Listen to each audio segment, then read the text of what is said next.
This video is to help you with task 1 for the Visual Arts Handbook. To go over the basics, you need to read pages 8 to 13 in your handbook. You should print or at least download a copy of your handbook.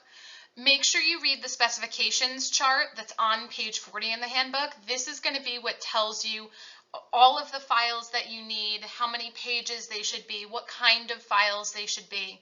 So that one's really important. Make sure that you print out and look at the exemplar for your handbook that's provided as a model. Most of the handbooks have a model, so you really need to make sure that you look at this example to see really what they're looking for. And there are 5 parts to task 1. The first one is going to be part A, which is your context for learning information. This gives learning information about your school, about your specific class, and about the differences that make your job different than a different teaching job in a different district. Part B is going to be your lesson plans for your learning segment. This is going to be a set of 3 to 5 lesson plans. Part C is your instructional materials, or the actual materials that you use to teach those lessons. Part D is going to be your assessments, and that's assessments for these specific lessons. And Part E is going to be your planning commentary. This is where you're going to write all about your lesson plans and all about your assessments and explain why you're doing what you're doing.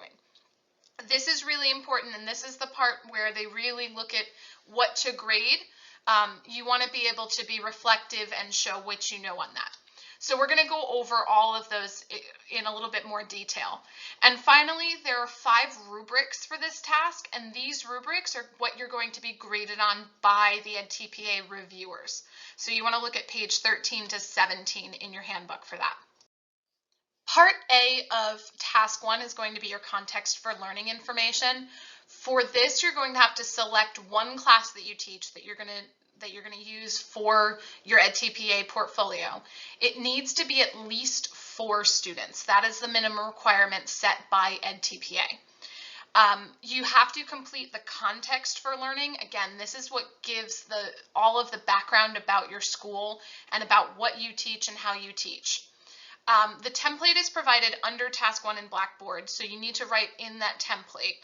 This form also provides all of the information that you need about your school and classroom, and you should submit it with no more and no less than 4 pages.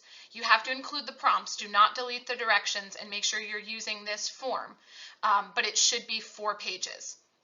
And the information here is relative to the class that you choose. So you're not just going to be general to your school or to all of your classes, but specific to the classes that you're using for EdTPA. For Part B, you are going to be required to write a set of 3 to 5 lesson plans. So we'll take this in a few steps. For step 1, the first thing that you have to do is you have to identify a learning segment, or a set of plans to plan, teach, and analyze. This is going to be the same set of lessons that you plan in task 1, that you teach in task 2, and then you're going to analyze in task 3. And this is going to consist of 3 to 5 consecutive lesson plans that build on each other in some way. So they need to be back to back, and they need to build on each other in some way. And we'll go over that in the next step. The second step in writing your lesson plans is going to be to identify a central focus. This is going to be what you're teaching across all 3 lessons. You have to identify this using the standards. So this is going to be the visual arts standards. And then you want to figure out what your objective is going to be that you want students to show that they've learned. The central focus for the Visual Arts Handbook must support students to develop their abilities to create, present, or respond to visual art, and this needs to be by incorporating one of these 3 things, either interpreting art, which could be analyzing art-making approaches, it could be theories, it could be art forms, genres, or ways to convey meaning.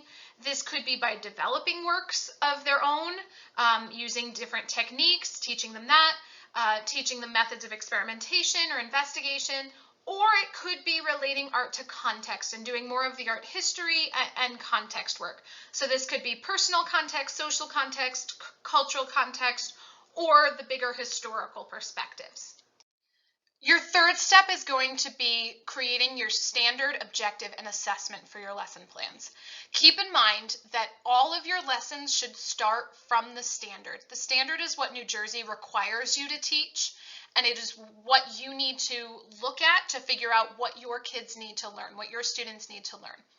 And then from that, you're going to create your objective. This is what you want students to be able to learn and what they're going to show you by the end of this lesson. So every objective needs to have three things to it, three parts. First is how will students show that they are practicing that skill, right? How are they going to actually show you that they can do this? The second part is going to be what criteria they need to show you to be successful, to show that they've really learned this and not that they need help. The third thing is going to be when during class are they going to show this and do this. So you need to have all three of those parts in your objective. And then finally, you're going to create your assessments from that. And your assessments have to match your objective and your standard. This needs to be the same thing. Whatever you're looking for them to learn and show by the end of the lesson, that needs to be in the assessment. So the assessment is usually during guided practice or independent practice. And this is when students will do this. You will then get the assessment, right? Either it will be oral or written, but you will then assess how they did, grade it, and give feedback to students. The feedback is really important for task 3, so you want to keep that in mind. And your assessments should have a rubric, and this should align with whatever you need from them for your objective, and it should also align with your central focus. Those should all be the same thing. Step 4 is make sure you are using the provided template for your lesson plans that is on your Blackboard course. Each lesson plan can be absolutely no more than 4 pages, so that at the end you'll have a total of 12 pages for 3 lessons. Obviously it would be more than that if you have 4 or 5 lessons, but it can be no more than 4 pages per lesson. And then step 5 is that you're going to receive one-on-one feedback from your instructor through Zoom. So be ready to arrange a Zoom meeting with your instructor to get feedback on your lessons after you've submitted them. For Part C, instructional materials, this is where you're going to select and submit key instructional materials, meaning the best of your instructional materials. You're not going to submit everything that you use during the lesson, just the best of what shows what you and your students will be doing. You only get 5 pages per lesson plan to attach instructional materials, and they need to be big enough to read. So you don't want to make just tiny little boxes. You can take screenshots, you can upload it directly if it's a Word document, that's fine. You have 15 total pages maximum, 5 pages per lesson plan. So you want to look at what you have that's best. This can include your handouts that you've created, any assignments that they're working on, slides, interactive whiteboard images. It can be things that you've created. It can also be things that you've gotten from other people, as long as you cite where you got that instruction material from. A few more things to remember for your instructional materials is that EdTPA reviewers cannot and will not click on links. So you need to show all of your materials. Even if it's online, you need to take screenshots of it. Do not include any links to things. Next, do not include the formal assessment, because this will be another part of your task 1 that you upload. That will be a separate file. 5, information must be presented in the order that it's taught, and you want to label it with lesson 1 materials, lesson 2 materials. You can be more specific than that, but make sure that you put it in order of your lessons and that you name it according to each lesson.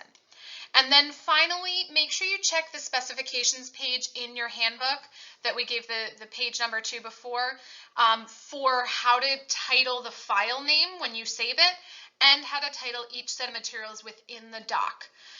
That's going to be really important so that you don't get an incomplete.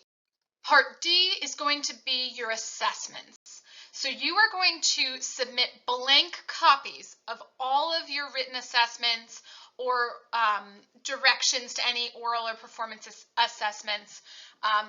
Make sure that they're blank. The point of this is not to submit student work. The point of this is to submit the blank assessments to show them what you will be assessing. Each assessment must have a grading tool. You have to have a checklist, a rubric, something that tells what parts of your objective are being evaluated, and how they're being evaluated, so that you know whether a student is really passing or they didn't reach that level of skill enough. So it absolutely needs to be related back to your objective and your central focus. There should definitely be one modified rubric as well. This can be for struggling students, it can be for higher level students who need to be pushed farther, it can be for ELLs, for IEP students, any students with specific learning needs. It does not have to be an IEP student, but any students with specific learning needs, you're going to have either a modified assessment or a modified rubric to go with that. The other things you need to remember about assessments is your informal assessments must match your formal assessments in all of your lessons, right? Because the informal assessments are how you're checking all along during your lesson to make sure that students understand what they're doing and what they need to do before they do their formal assessment. So it needs to be the same task. Next, the assessments must be done in class. Homework is not appropriate for assessments ever. There is no homework for EdTPA. You cannot add homework. And lastly, just make sure you check your specification chart again to make sure that you know how to name the files and how to title each assessment within it so that they know which lesson it goes to. And then the last part of your task one is going to be your planning commentary. And this is going to be a lot of writing. So you want to make sure you set aside a lot of time to be able to work on this and to really be able to reflect on your lessons and on your assessments to explain why you're doing everything. For this, go back and reread pages 10 to 12 in your handbook, because that tells you exactly what you need in your commentary.